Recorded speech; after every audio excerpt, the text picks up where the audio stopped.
Hello. The world knows that Nemesio Oseguera Cervantes, known as El Mencho, is dead. The last of the old school patronos. The demon who haunted Mexico for 15 years, leaving a trail of bodies and burnt out trucks from Guadalajara to the American border. Born in 1966 in the rural community of Aguililla, he grew up in poverty, dropping out of school in the 5th grade to work in agriculture, before guarding marijuana plantations at the age of 14. In the 1980s, he crossed into the California Bay Area, where he cut his teeth into the heroin and meth trades. A string of arrests in San Francisco and Sacramento eventually led to a 3-year federal prison stint in the US, followed by a swift deportation back to Mexico in the late 90s. In the classic police-to-narco pipeline, he briefly wore a badge as a local police officer in Jalisco, before trading it in to become a full-time sicario. When that syndicate fractured in 2009, El Mencho seized power to architect his own empire. Crimes that El Mencho is known to be involved in: operating and continuing a criminal enterprise, mass-scale narcotics trafficking, military-grade firearms violations, organized crime, and extortion. The headlines are giving the credit to Mexican special forces and US intelligence cooperation. And yeah, Mexican boots on the ground pulled the trigger. The Washington Post and Reuters reported an unnamed US defense official said that it was conducted by a joint US-Mexico task force through United Nations Northern Command, NORTHCOM. Mucho tiempo, requiere recabar mucha información, muchos datos, muchos indicios. Interpol, Europol, además. Hemos fortalecido mucha esa relación con el Comando Norte de los Estados Unidos. NORTHCOM declined to comment on the matter, adding, "This was a Mexican military operation, and refer you back to the Mexican government for more information." But Mencho wasn't just killed by a bullet. You could say he was already dead months ago. Slowly, piece by piece, inside a server farm hidden somewhere in Virginia or Maryland. He was hunted by a military-grade AI Eye of Sauron.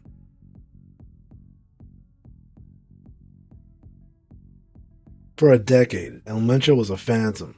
No cell phones, no predictable patterns. He lived in the analog gaps that modern surveillance couldn't penetrate. Sometimes, the problem with hunting a man like that isn't the lack of data. Sometimes, it's too much data.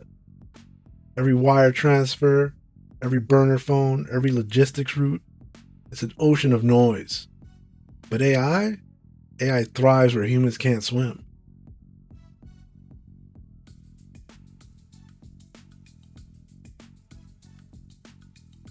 Enter the new player, a US-led group called the Joint Interagency Task Force Counter Cartel, a very mundane name for a terrifying capability.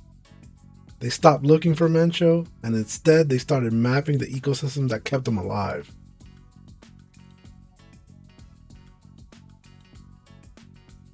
We're talking about ingesting and analyzing vast amounts of communication data, shell company financial records, logistics movement patterns, family, romantic partners. The AI doesn't just track the path. It's designed to predict where a high-value target might be hiding when the pressure drops. If you can't see the spider, you map the vibrations on the web. US officials have now confirmed that the CIA conducted secret drone flights over Mexico. That's the hardware, but the software is what sealed his fate. In the old days, you needed a hangar full of analysts staring at screens for 12 hours a day straight, hoping to catch a mistake. They get tired, they blink, they get sick, they get distracted. Computer vision models don't blink.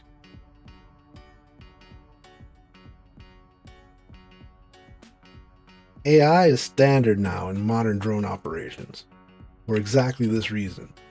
It filters through thousands of hours of video footage, specifically trained to identify specific individuals or vehicles in real time.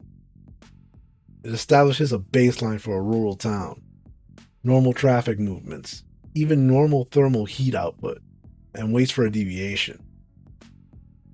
When a specific convoy of vehicles moved in a defensive pattern and displayed a thermal deviation that statistically matched a cartel escort procedure, the system flagged it. That brings us to the kill chain. On the record, the United States provided complementary information that allowed the Mexican army to pinpoint El Mencho in the municipality of Tapalpa, Jalisco. The Mexican army was able to follow one of his romantic partners to a village that they were meeting in. El Mencho, que la trasladó a una instalación en el poblado de Tapalpa, Jalisco. En ese lugar se reunió con el Mencho, esta pareja sentimental. The level of pinpoint precision often relies on machine learning to process massive streams of SIGINT, signal intelligence. The algorithm's job is to sift through millions of intercepted transmissions and distinguish a target's unique electronic signature from the deafening noise of regular everyday civilian activity.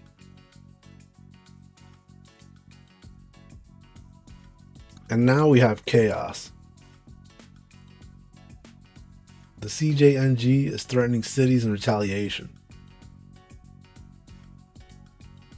The power vacuum is already sucking in new violence. Some of you might be wondering, whose software helped them run this dragnet?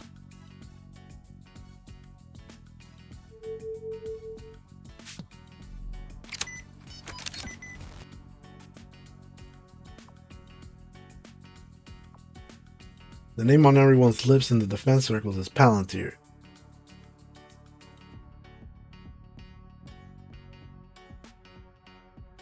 We know that their platforms are the undisputed backbone of US defense and border intelligence. But here's the reality.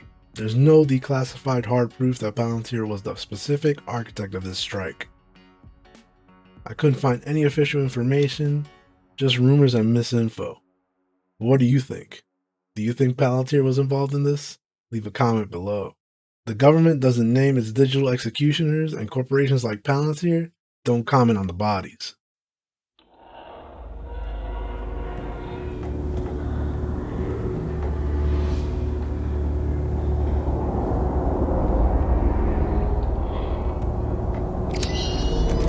The tech worked flawlessly. The target was neutralized, but looking at the streets of Jalisco today, you have to ask yourself, what did we actually achieve?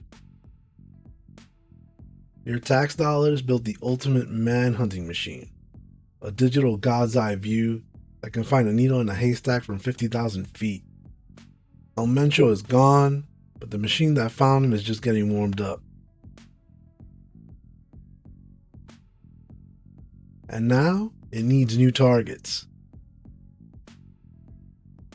Do me a favor, hit the like button. And if you're planning on going to Mexico soon, you might want to reschedule until things cool down. Stay safe and stay salty.